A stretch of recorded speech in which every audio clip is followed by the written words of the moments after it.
या या। अखण्डलाकारं व्याप्तं येन चराचरं तत्पदं दर्शितं येन तस्मै श्रीगुरुवे नमः। वराहपीडं नटवरवपुः कर्णयो कर्णिकारं बिभ्रदवासः कनककपिशं वैजयन्तीं च मालां रन्ध्रान् वेणोरधरसुधया पूरयन् गोपवृन्दैः वृंदारण्यम स्वपदरमणं प्राविशदगीतकीर्तिः। श्रीराम राम रघुनंदन राम राम, श्रीराम राम भरताग्रज राम राम, श्रीराम राम रणकर कस राम राम, श्रीराम राम शरणं भव राम राम। माता रामो मत् पिता रामचंद्रः, स्वामी रामो मत्सखा रामचंद्रः, सर्वस्वं मे रामचंद्रो दयालुर्नान्यं जाने नैव जाने न जाने। अंजनानंदनं वीरं जानकी शोकनाशनं कपीशमक्षहन्तारं वन्दे लङ्काभयङ्करं। मूकं करोति वाचालं पङ्गुं लङ्घयते गिरिं यत्कृपातमहं वन्दे परमानन्दमाधवम्। भक्ति भक्त भगवंत गुरु चतुर नाम वपुए, इनके पद वंदन किए नासत विघ्न अनेक। बोलिए श्री राघवेंद्र सरकार की जय, रामायण श्री राम कथा की जय, श्रीमद गोस्वामी तुलसीदास जी महाराज की जय। परम मंगल में अखिल ही अप्रत्यनीय पुरुषोत्तम गुणगण निलय कौशल्यानंद नंदन कौशल्या आनंद वर्धन अवध नरेंद्र नंदन श्री रघुनंदन विदेह वनस वही जयंती जनक नरेंद्र नंदनी भासुती जगदीश्वरी माँ सुनैना की आंखों के पुतलिका विदेह जा जनकाधिराज तनया जनक राज किशोरी वैदेही मैथिली श्री राम प्राण वल्लभा श्री जानकी जी। इन दोनों युगल सरकार के पावन चरणारविंदों पर कुर्चा नमन नतमस्तक वंदन वंदन एवं अभिनंदन। तीनों मैया चारों भैयाओं के चरणों में कोटि कोटि प्रणति। अनंत बलवंत गुणवंत श्री हनुमान जी महाराज के पावन चरण कमलों पर कोटि कोटि प्रणाम।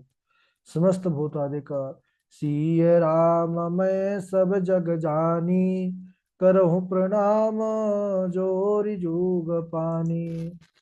आइए हम सब माँ जानकी की विशेष महती कृपा,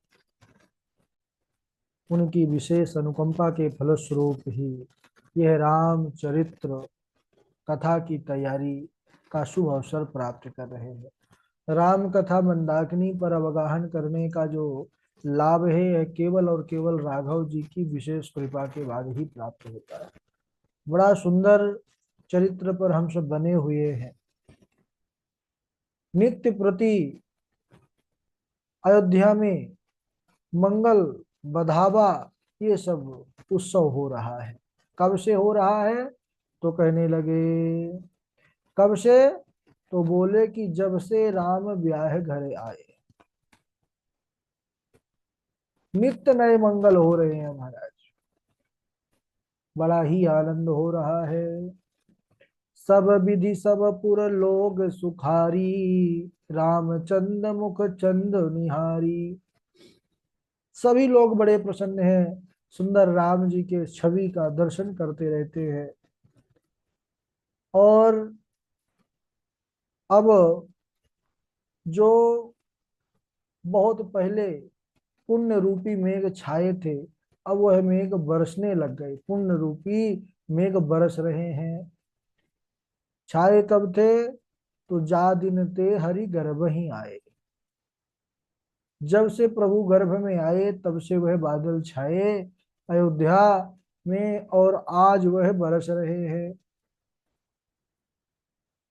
बोले कि सुख संपत्ति सुख संपत्ति की वृष्टि हो रही है। जितने अयोध्या के वासी हैं सबके मन में अपार उत्साह, अपार उमंग और उल्लास भरा हुआ है। लेकिन ध्यान देने वाली बात यह है कि सब को जीवन में इतना सुख है लेकिन उस सुख में डूब करके वह भगवान को भूले नहीं है। सुख संपत्ति में डूब चुके हैं, फिर भी वह भगवान का सतत स्मरण किए हुए हैं। अभी हमने क्या सुना कि सब विधि सब पुरुष लोग सुखारी, सब सुखी हैं, लेकिन सुखी होने के बाद रामचंद्र मुख चंदु निहारी, लेकिन सब प्रभु का स्मरण कर रहे हैं। सुख में राम जी को निहार रहे हैं, राम जी का दर्शन कर रहे हैं, तन मन से राम जी के लिए समर्पित है। लेकिन हम सब संसारियों की दशा क्या है कि सुख आते ही हम राम को भूल जाते हैं, सुख आते ही हम प्रभु को भूल जाते हैं। और जब दुख आता है तो चिल्ला चिल्ला करके कोसते हैं, हे विधाता, हे भगवान, हमको ही ऐसे दिन दिया है आपने। तो वही बात आ जाती है, कहते हैं ना संत लोग कि दुख में सुमिरन सब करे, सुख में करे न कोई, जो सुख में सुमिरन करे दुख काहे को। तो जीवन की सच्चाई तो सज्जनों यही है, हम सुख में ऐश्वर्य में भगवान को भूल जाते हैं, लेकिन जब दुख आता है तभी हम भगवान को याद करते हैं। और यह एकदम सत्य है कि हम सुख में भी अगर प्रभु को भूले नहीं तो हमारे जीवन में दुख प्रभु कभी देंगे ही नहीं।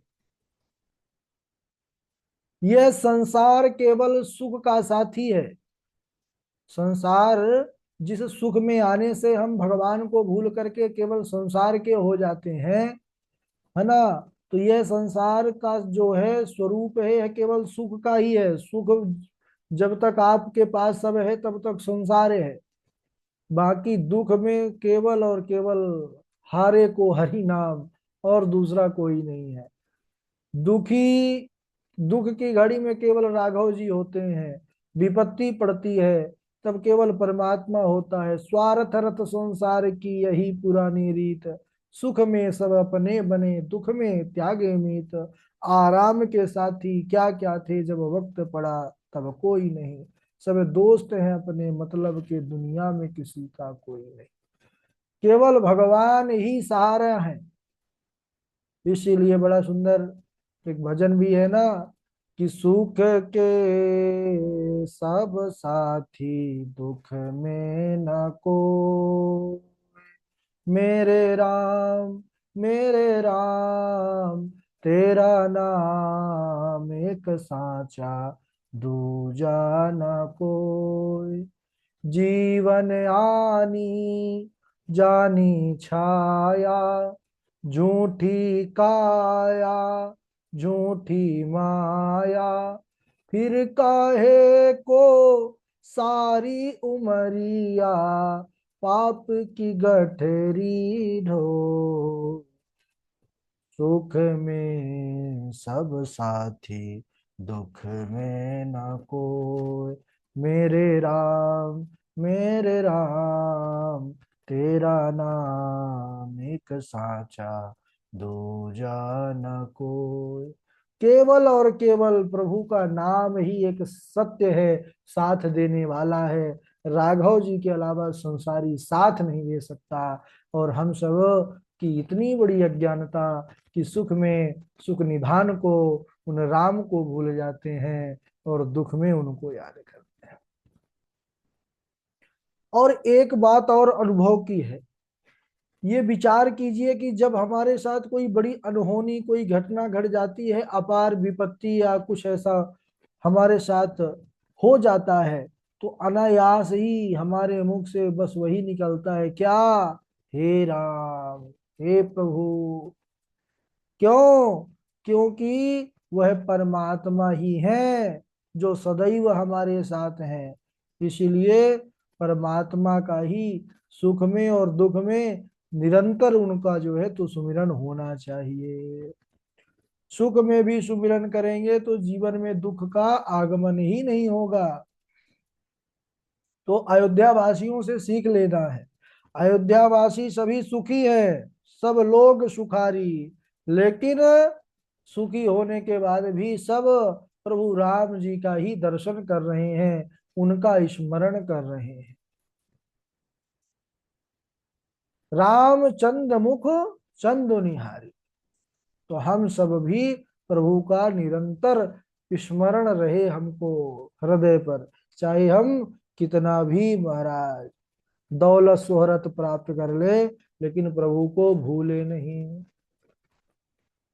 इधर कुछ दिन व्यतीत हो गए तो सभी अयोध्या वासियों के हृदय में एक बड़ा पुण्य, बड़ा पवित्र भाव जागृत हुआ।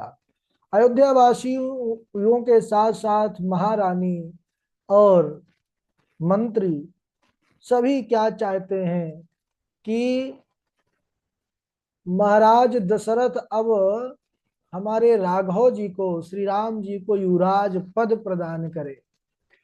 रानियों की भी यही अभिलाषा है कि महाराज राम जी को युवराज का पद देकर स्वयं राजा बने रहें, और जो राजभार का कार्य है वह प्रभु राघव करें। अब इधर सबके मन में यह भाव है, और महाराज दशरथ सभा में प्रवेश करते हैं। एक समय सब सहित समाजा, राज्यसभा रघुराजो विराजा। महाराज दशरथ आए हैं, पूरी राज्यसभा खड़ी हो गई अयोध्या नरेश के स्वागत में, सब जय जयकार करने लग गई प्रजाजन महाराज कि महाराज की जय हो, अन्नदाता की जय हो, प्रजा पालक की जय हो, दीन वत्सल की जय हो। जय जयकार होने लग गई। महाराज दशरथ जय जयकार सुन करके फूले नहीं है। साधारण इंसान फूल जाता है सुनते ही जय जयकार, लेकिन महाराज दशरथ फूले नहीं। यहां से शिक्षा लेनी चाहिए कि जब जय जयकार होने लग जाए ज्यादा, सबसे पहले सावधान हो जाइए। किसी ने पूछा भाई गोस्वामी जी से, कितनी जय जयकार महाराज दशरथ की क्यों करवाई जा रही है, कोई विशेष बात है क्या? गोस्वामी जी मुस्कुरा करके जवाब दिए कि इन महाराज की जितनी जय जयकार करवाई जाए उतनी ही कम है। बोले क्यों? अरे बोले जिनके घर पुत्र रूप में साक्षात वह परमात्मा ब्रह्म ही जिनका बालक बन करके आया हो, जिनके भरत शत्रुघ्न जैसे ऐसे दिव्य पुत्र हो, साक्षात जगदम्बा जैसी जानकी जिनकी बहू हो, अरे उनकी तो जितनी भी जय जयकार किया जाए वह कम है। वह कोई सामान्य राजा थोड़ी है। अरे जो कह चुका है थोड़े सब उतासु, उनके लिए तो जितना भी कहिए वह कम ही है। सभी प्रजाजन महाराज की जय जयकार कर रहे हैं, और यह जय जयकार वाली जो अवस्था होती है, जो घड़ी होती है, जो समय होता है, इसी में व्यक्ति को विशेष सावधान रहना चाहिए जिसकी जय जयकार हो रही। अगर मनुष्य इस घड़ी में सावधान ना रहे तो सावधानी हटी दुर्घटना घटी। जय जयकार सुनते ही अगर व्यक्ति फूल गया, अभिमान से भर गया, फिर अपने सिवा वह किसी और को समझता नहीं कि अरे मेरी तो इतनी जय जयकार होती है, और फिर वही अभिमान अहंकार उसको ले जाकर के गड्ढे में पटक देता है। तो ध्यान देने वाली बात यह है सज्जनों कि कभी भी जय जयकार में फूले नहीं, सावधान रहे। महाराज दशरथ की जब यहाँ पर जय जयकार हुई, महाराज दशरथ एकदम सहज रहे, सामान्य है। और सबसे बड़ी बात यह है कि वह फूले नहीं। राज शुभाय मुकुर कर लीना, बादानो बिलो की मुकुट सम कीन्हा।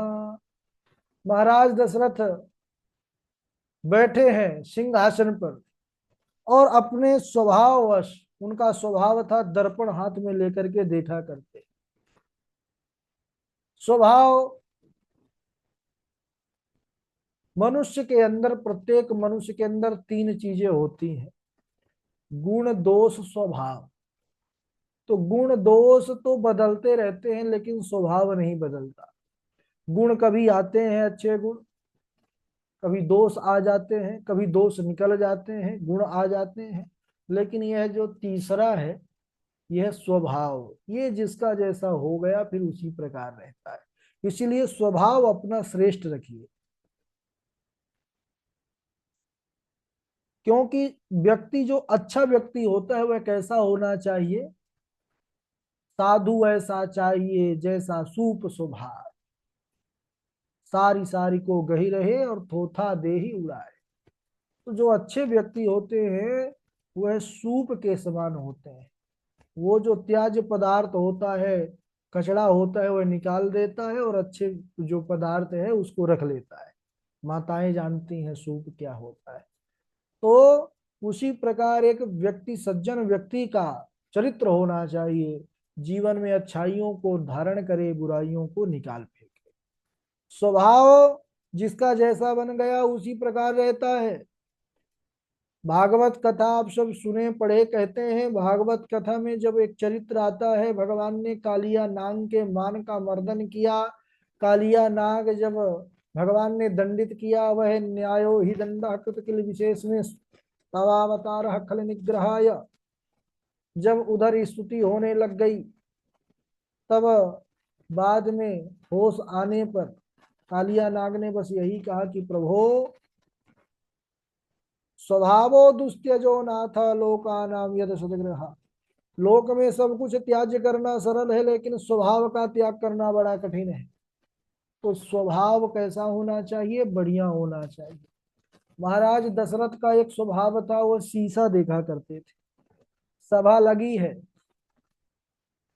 और महाराज स्वभाव व शीशा देख लिए। और दर्पण, शीशा देखना बहुत अच्छी बात है। इससे व्यक्ति अपने आप को देख सकता है, अपने आप को सुधार सकता है। दर्पण से हम देख, यही तो देखते हैं कुछ गड़बड़ी तो नहीं है, ठीक ठाक दिख रहे हैं कि नहीं। और गड़बड़ी फिर है तो उसको सुधार लिया जाता है। तो यहाँ पर दो तरह का दर्पण है। एक सामान्य दर्पण है जिससे हम रूप को देखते हैं, एक दिव्य दर्पण है, मन रूपी दर्पण, जिससे हम स्वयं को देखते हैं, आभ्यंतर देखते हैं, अंदर के सौंदर्य को देखते हैं। बुराइयों, जिसमें हम बुराई देखते हैं, जो मन रूपी दर्पण है, इससे हम अंदर की बुराई और अच्छाई को देखते हैं। और जो बाहर वाला दर्पण है, इससे हम अपने शरीर की, त्वचा वाली जो है अच्छाई और बुराई देख पाते हैं। लेकिन अंदर की जो बुराई है उसको दूर करने के लिए दर्पण देखना बहुत आवश्यक है। अच्छा, महाराज दर्पण स्वयं हाथ से, अपने हाथ से लेकर के देख रहे हैं, तो यह भी बहुत अच्छा संदेश है। एक महापुरुष बड़ा सुंदर भाव देते हैं कि व्यक्ति को अपने हाथ में दर्पण लेकर के देख लेना बहुत अच्छा है। क्यों? क्योंकि अगर आप नहीं देखेंगे दर्पण तो कोई दूसरा दिखाएगा, और जब कोई दूसरा दर्पण दिखाएगा तो दर्पण एक जो अपने से देखेंगे तो गुरु का काम करेगा, दूसरा कोई दिखाएगा तो दुश्मन का काम करेगा। भाई दर्पण से अगर हमने स्वयं आत्मचिंतन करके देख लिया अपने गलतियों को तो वह गुरु का काम करेगा, हम उससे प्रेरित होकर उससे बच सकते हैं। लेकिन अगर कोई दूसरा दिखा दिया, नहीं कहते कि हम तुमको अभी ऐनक दिखा देंगे, शीशा दिखा देंगे, तुम कैसे, तो ओ फिर भैया। वह चरित्र जो है जब दूसरे प्रकट करेंगे तब फिर वह आपके लिए दुश्मन का कार्य करेगा। तो महाराज दर्पण देखने लग गए और अंदर के दोष को, बुराई को देखना है तो बाहर वाला दर्पण काम नहीं करेगा, वो शीशा, वह तो मन रूपी दर्पण काम करेगा। क्यों? तोरा मन दर्पण कहलाए, तोरा मन दर्पण कहलाए। अच्छा, ये दर्पण क्या करता है? बोले भले बुरे सारे कर्मों को देखे और दिखाए, तोरा मन दर्पण कहलाए।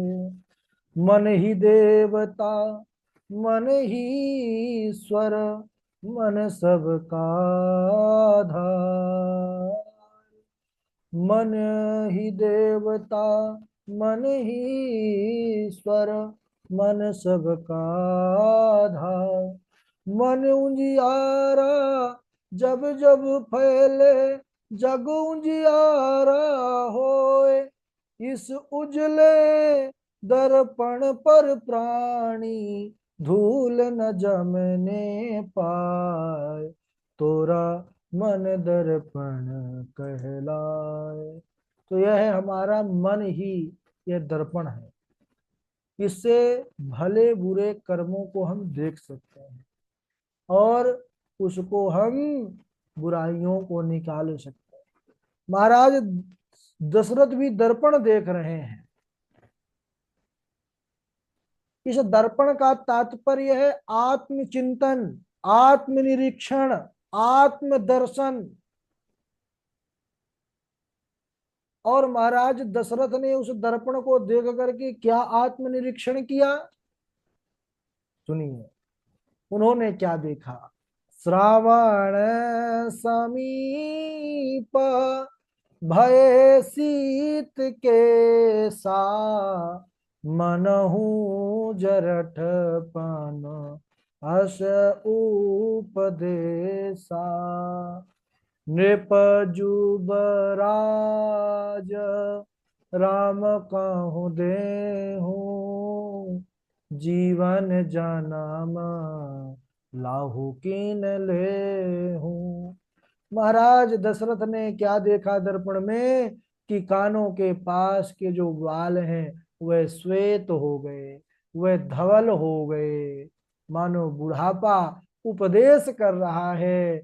कह रहा है कि हे राजन, अब वह समय आ गया है कि यह राज्यभार का भार अपने पुत्र राम को सौंप दीजिए और अपने जीवन और जन्म का लाभ लीजिए और प्रभु का, उस परमात्मा का चिंतन कीजिए। सज्जनों, यह जो कान के बाल सफेद हो जाते हैं, सबसे पहले यही के बाल सफेद होते हैं। उसके पीछे एक परमात्मा का गहरा संदेश होता है, उपदेश होता है कि अभी तक तुम घर गृहस्थी संसार के कामों पर लगे रहे, लेकिन अब वह समय आ गया है कि परमात्मा का भजन करो, क्योंकि यह संसार जो है यह मायामय है। माया कहते हैं अंधकार को। इसीलिए यह जीव के लिए संदेश होता है कि जब तक बाल काले रहें तब तक तो आप भले संसार के बने रहो, उस माया में पड़े रहो, लेकिन जैसे ही बाल श्वेत हो जाएं तो वैसे ही यह संदेश होता है कि अब काले कामों को बंद करो, संसार को छोड़ो और संसार को छोड़ करके वह उज्जवल काम करो। उज्जवल यानी परमात्मा, वह जो दिव्य चेतना और प्रकाश है, उस धवल स्वरूप परमात्मा का निरंतर भजन करो। क्यों? क्योंकि वही परम पद की प्राप्ति कराने वाले हैं। उस परमात्मा का भजन करना है, यह सब प्रत्येक मनुष्य के लिए उपदेश होता है। लेकिन यह दृश्य देख करके भी संसार मानता कहाँ है। वह तो कहता है करो, कितना बाल सफेद करोगे, तुरंत डाई लाया और महाराज पेंट करके काले कर दिया। काले हो ही नहीं पाते हैं, इसीलिए उपदेश कोई लेता ही नहीं है ना। तो संसार से जो झगड़ा हुआ मनुष्य है वह फिर चेतता नहीं है, लेकिन जो हरि भक्त होते हैं, जो प्रभु प्रेमी होते हैं, वह समझ जाते हैं कि यह संसार जो रूपी सागर है, इसमें नाना प्रकार के केवल दुख ही है। वह दुख ही जीव को मिलेगा।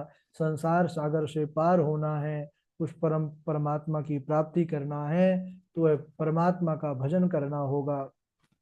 इस प्रकार वह चेत करके कार्य करते हैं। महाराज दशरथ भी चेत गए। महाराज दशरथ ने निर्णय लिया, मन में विचार कर लिया कि अब वह समय आ गया है कि यह राज्य मैं अपने राम को दूं, राघव को दूं, और मैं इससे मुक्त होकर के झंझटों से केवल परमात्मा का भजन करूं। बोलिए राघवेंद्र सरकार की जय। बड़ी सुंदर कथा है, लेकिन समय भी हो चुका है। आगे की बड़ी करुण कथा है सज्जनों। क्यों करुण कथा है? कि यह अयोध्या के लिए और पूरे संसार के लिए बड़ी एक विकट परिस्थिति, विकट घड़ी होती है, क्योंकि इसमें राघव जी वन को जाते हैं। अब राघव जी वनवास को जाने वाले हैं, और राघव जी के साथ मिया जानकी लक्ष्मण भी जाएंगे। और बड़ा दुख से भरा हुआ, करुणता से भरा हुआ यह प्रसंग है, क्योंकि अब वह समय आ गया है कि महाराज दशरथ का भी प्राण प्रयाण होगा। क्योंकि जैसे जल बिनु मछली पल ना जिए, वैसे ही महाराज दशरथ जो है तो वरदान मांगे थे कि मैं आपके बिना ना रहूं। तो जब प्रभु वन को जाएंगे तो महाराज दशरथ को भी जाना होगा। चलिए आज यहीं तक। बोली राघवेंद्र सरकार की जय। बारी बारी से सब लोग सुनाएंगे चौपाई आदि। हमारे विशाल जी हैं, विशाल जी के बाद चमन लाल जी हैं, देवेश जी हैं, देवेश जी के बाद नेहा पाठक जी हैं, नैना किशोरी जी हैं, रचिका शर्मा जी हैं, पूर्वी जी हैं, श्रेया दीक्षित जी हैं, पावनी जी हैं, और यश के दुबे जी हैं, नैना किशोरी जी हैं, सुष्मिता त्रिपाठी जी हैं, चेतना देवी जी हैं। चलिए प्रारंभ करिए। प्रणाम गुरुदेव। स्वागत है, सुनाइए। निज गिरा पावन करन कारण राम जसु तुलसी कहो। रघुबीर चरित अपार बरधि पार कवि कौने लहो। उपबीत ब्याह उछाह मंगल सुनिज सादर गावहीं। बैदेहि राम प्रसाद ते मजन सर्वदा सुख पावहीं। प्रणाम गुरुदेव। ठीक है, चमन लाल जी हैं, देवेश जी हैं। गुरुजी प्रणाम गुरुजी। हाँ सुना। निज गिरा पावन करन कारण राम जसु तुलसी कहयो। रघुबीर चरित अपार बारिधि पारु कभी कौने लह्यो। उपवीत ब्याह उछाल मंगल सुनिज सहादर गावहीं। वैदेहि राम प्रसाद तेजन सर्वदा सुख पावहीं। जी गुरु प्रणाम। बहुत अच्छा। राधे राधे गुरु जी प्रणाम। राधे राधे।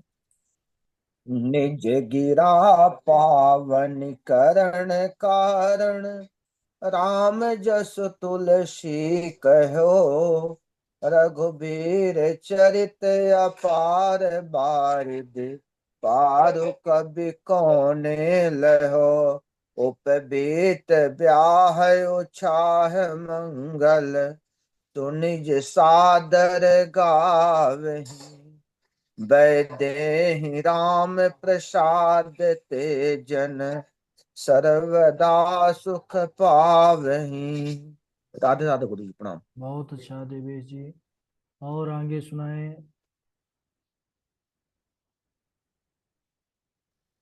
राधे राधे गुरु जी। राधे राधे। जग तेरा अगर आए नित मोद बधाए। पवन चरित दश बोदर भारी सुखत मीहि बरसहि सुखवारी। सब विधि सब पुर लोग सुखारी रामचंद्र मुख चंदु निहारी। राधे राधे गुरु जी। हाँ जी संजीव जी सुनाए। निज गिरा पावन करन कारण राम जसु तुलसी कहो। रघुबीर चरित अपार बारिध पारु कवि कोने लहो। उपबीत ब्याहे उछाहे उछाहे मंगल सुन जे सादर गाबही। वैदेही राम प्रसाद तेजन सर्वदा सुख पावही। नीलांबुज श्यामल कोमलांगम सीता समारोपित वागि भागम। पाणो महासाहि चकुचारि चापम। नमामि रामं रघुवंशनाथं।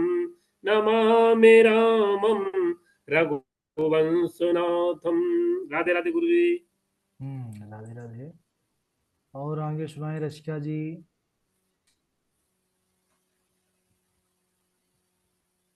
रसिका जी सुन पा रही हैं? जी गुरु जी, राधे राधे, श्री हरिदास। हाँ सुनाइए। कहेउ लखन मुनि शील तुम्हारा, को नहीं जान विदित संसारा। माता पिता ही उरिन भयनी के, गुरु रिनु रहा सोच बड़े जी के। राम रमापति कर धनु लेहु, खेचहु मिटे मोर संदेहु। देत चापु आपहि चल गयउ, परशुराम मन विस्मय भयहु। राधे राधे गुरु जी। ठीक है। और कौन है अभी? सुनाते जाइए। राधे राधे गुरु जी। राधे राधे। देखी रूप लोचन ललचाने, हर्षे जनु निज निधि पहचाने। लोचन मग राम ही उर आनी, दीन्हे पलक कपाट सयानी। राधे राधे गुरु जी। ठीक है। और राधे कौन है? राधे गुरु जी। राधे राधे। राधे राधे गुरु जी। हाँ राधे राधे सुनाइए। हाँ गुरु जी, आज तैयारी नहीं हुई है पर वही चौपाइयों में से एक सुना देती हूँ। ठीक है सुना दो। चले राम लक्ष्मण मुनि संगा, गए वहां जग जाननी गंगा। गाधी सुनो सब कथा सुनाई, यही प्रकार सुर सरी महियाई। बनई न बरनत नगर निकाई, जहाँ जाई मन तहि लो भाई। चारु बाजार विचित्र अवारी, जाहि मन विधि स्वीकर सवारी। राधे राधे गुरु जी। राधे राधे। और कौन है? राधे राधे गुरु जी, प्रणाम। जी सुनाइए। निज गिरा पावन करन कारण, राम जसु तुलसी कहो। रघुवीर चरित अपार बारी, तारु कवि कोने लाहे। उपवीत व्याह सुछाव मंगल, सुनि जे सादर गावही। वैदेही राम प्रसाद तेजन, सर्वदा सुख पावही। नीलांबुज श्यामल कोमलांगम, सीता समारोपित वामभागम। पाणौ महाशायत चारु चापम, नमामि रामं रघुवंशनाथं। श्री गुरु चरण सरोज रज, निज मन मुकुर सुधार। बरनउँ रघुवर विमल जस, जो दायक फल चार। जे गुरु चरण रेणु सिर धरहि, ते जनु सकल विभव वश करहि। राधे राधे गुरु जी। राधे राधे। और कौन है?